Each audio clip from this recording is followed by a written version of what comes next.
یہ جانور اپنی رفتار میں ایک مغرور اور متکبر شخص کی طرح خرام ناز سے چلتا ہے اور اپنے بالوں پر اور اپنی دم کو دیکھتا رہتا ہے،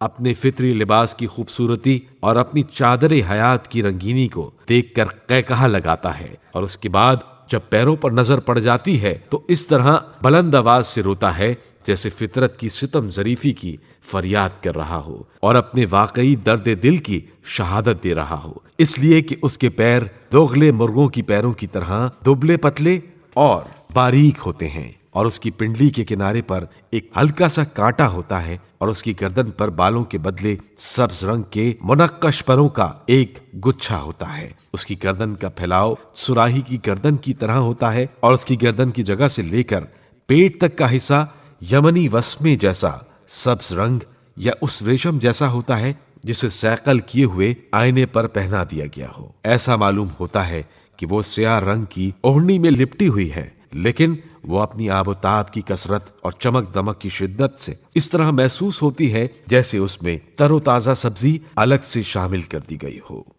اس کے کانوں کی شگاف سے متصل بابونا کے پھولوں جیسی نو کے قلم کی مانند ایک باریک لکیر ہوتی ہے، اور وہ اپنی سفیدی کے ساتھ اس جگہ کی سیاہی کے درمیان چمکتی رہتی ہے۔ شاید ہی کوئی رنگ ایسا ہو جس کا کوئی حصہ اس جانور کو نہ ملا، مگر اس لکیر کی ثقل اور اس کے ریشمی پیکر کی چمک دمک سب پر غالب رہتی ہے۔ اس کی مثال ان بکھری ہوئی کلیوں کی مانند ہوتی ہے جنہیں نہ بہار کی بارشوں نے پالا ہو اور نہ گرمی کے سورج کی شعاؤں نے۔ وہ کبھی کبھی اپنے بالوں پر سے جدا بھی ہو جاتا ہے اور اس رنگین لباس کو اتار کر برہنہ ہو جاتا ہے۔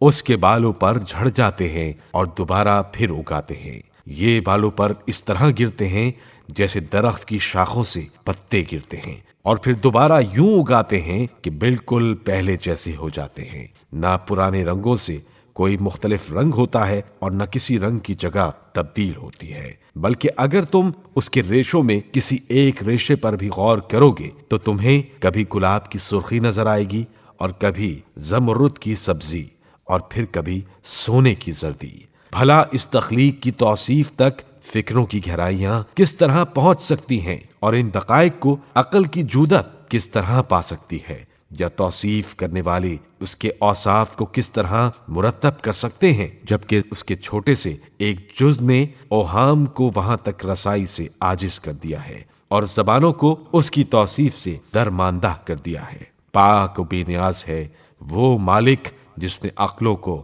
متحیر کر دیا ہے اس ایک مخلوق کی توصیف سے جسے نگاہوں کے سامنے واضح کر دیا ہے، اور نگاہوں نے اسے محدود، مرتب و مرکب اور ملون شکل میں دیکھ لیا ہے، اور پھر زبانوں کو بھی اس کی صفت کا خلاصہ بیان کرنے اور اس کی تعریف کا حق ادا کرنے سے عاجز کر دیا ہے۔ چھوٹی مخلوقات کا ذکر،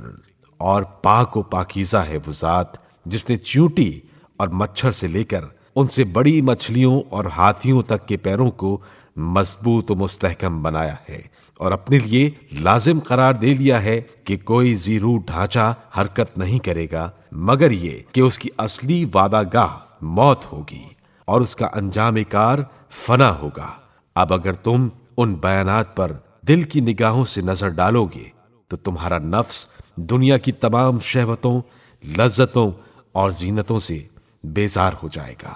اور تمہاری فکر ان درختوں کے پتوں کی کھڑکھڑاہٹ میں گم ہو جائے گی جن کی جڑیں ساحل دریا پر مشک کے ٹیلوں میں ڈوبی ہوئی ہیں، اور ان تر و تازہ موتیوں کے گچھوں کے لٹکنے اور سبز پتیوں کے غلافوں میں مختلف قسم کے پھلوں کے نکلنے کے نظاروں میں گم ہو جائے گی جنہیں بغیر کسی زحمت کے حاصل کیا جا سکتا ہے، اور وہاں وارد ہونے والوں کے گرد محلوں کے آنگنوں میں صاف و شفاف شہد اور پاک و پاکیزہ شراب کے دور چل رہے ہوں گے۔ وہاں وہ قوم ہوگی جس کی کرامتوں نے